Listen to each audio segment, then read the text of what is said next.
இந்த மாதிரி ஸ்பீக்கரை என் வாழ்நாளில் பார்த்ததே கிடையாது. எல்லாருக்கும் ரிப்பேர் பார்த்து கொடுக்க நம்ம வீட்டில் உள்ள இந்த ப்ளூடூத் ஸ்பீக்கர் ரிப்பேர் பார்க்க மாட்டேன் அப்படின்னு கேட்டிருந்தாங்க. வாங்க இதில் என்ன கம்ப்ளைண்ட் பார்க்கலாம். ஃபர்ஸ்ட் எல்லாம் சார்லாம் போட்டு பார்த்தாச்சு, லைட் எரியுது, ஆனால் வந்து சவுண்ட் வர மாட்டேங்குது. அன்னைக்கு வந்துச்சு, ஆனால் வரமிச்சில கிறுக்கு இருக்குன்னு சவுண்ட் வந்துச்சு. வாங்க கலட்டி பார்க்கலாம்.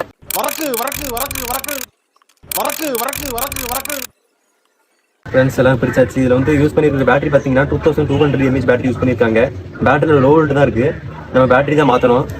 மாற்றிட்டு டெஸ்ட் பண்ணி பார்க்கலாம். பேட்டரிக்காக பழைய 2 செல்ஃபோன் பேட்டரி பேரல் பண்ணி வச்சிருக்கேன். நீங்கள் என்ன பேட்டரினா எடுத்துக்கோங்க. மினிமம் 2200 mAh அதிகமாக இருக்கிற மாதிரி எடுத்துக்கோங்க. இல்லை ஒன்றும் ஆச்சரியமானது என்னன்னா, நான் இந்த மாதிரி ஸ்பீக்கரை என் வாழ்நாளில் பார்த்ததே கிடையாது. எல்லா ஸ்பீக்கர்லையும் 2 உயர் தான் இருக்கும். ஆனால் அந்த ஸ்பீக்கரில் மொத்தம் 4 உயர் இருக்குது. பாருங்க, பார்த்தீங்கன்னா தெரியும், 4 உயர் இருக்குது. ஐ மீன் 2 உயர் தான், லெஃப்ட் ரைட்டு, ஆனால் ஒரே ஸ்பீக்கர் தான். தெரியல, இந்த ரெண்டுமே ஒரே ஆம்பிளிஃபையர் சிங்கிள் ஐசியில் தான் போகுது. இப்போ வாங்க செக் பண்ணி பார்க்கலாம். செக் பண்ணி பார்த்ததுல அந்த கரகர சவுண்ட் அப்படியே தான் இருக்கு. அதனால என்ன பண்ணிருக்கேன்னா, போர்டை கழட்டி பார்த்ததுல என்னன்னா, இப்போ எல்லா பவர் சப்ளை போர்ட்லையும் ஒரு பவர் சப்ளைல ஒரு கெப்பாசிட்டர் இருக்கும், ஃபில்டர் கெப்பாசிட்டர். எதுக்குன்னா, இப்போ நீங்க இப்போ ஸ்பீக்கர் யூஸ் பண்ணாலும் சரி, என்ன ஒரு எக்யூப்மெண்ட் ஆன் பண்ணாலும் அதை வோல்டேஜ் பேட்டரில இருந்து வரக்கூடிய அந்த வோல்ட்ல எந்த ஒரு டிராப்புமே இருக்கக்கூடாது. ஏன்னா வந்து அதை பேலன்ஸ் பண்றதுக்கு ஒரு கெப்பாசிட்டர் யூஸ் பண்ணுவாங்க, ஃபில்டர் கெப்பாசிட்டர். அந்த ஃபில்டர் கெப்பாசிட்டி அதுல இல்ல. அதுல உள்ள பார்த்தோம்னா அதுல ஒரு கெப்பாசிட்டர் கூட இல்ல. அதனால என்ன பண்ணிருக்கேன்னா, ஒரு 470 mAh ஒரு கெப்பாசிட்டர் வந்து அதில் சால்வ் பண்ணியிருக்கேன் பவர் சப்ளை லைனில். இப்போ நம்ம பேட்டரி போட்டு செக் பண்ணி பார்க்கலாம்.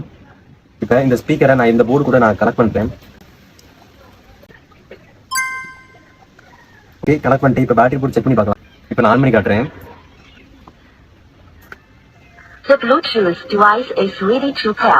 பார்த்தீங்கன்னா தெரியும், இப்போ எந்த இறச்சலும் இல்லை. அப்பவுமே வந்து பயங்கரமாக இறஞ்சிட்டு இருந்தது. அங்கே இப்போ டெஸ்ட் பண்ணி பார்க்கலாம். ஆன் பண்ணுறேன். அந்த மாதிரி கம்ப்ளைண்ட் எதுவுமே இல்லை, நல்லாவே படிக்குது. இது போல இன்ட்ரெஸ்டிங்கான வீடியோ பார்க்குறதுக்கு மறக்காம நம்ம சேனலை சப்ஸ்கிரைப் பண்ணி ஃபாலோ பண்ணிக்கோங்க. இது நான் உங்கள் காட்சன்.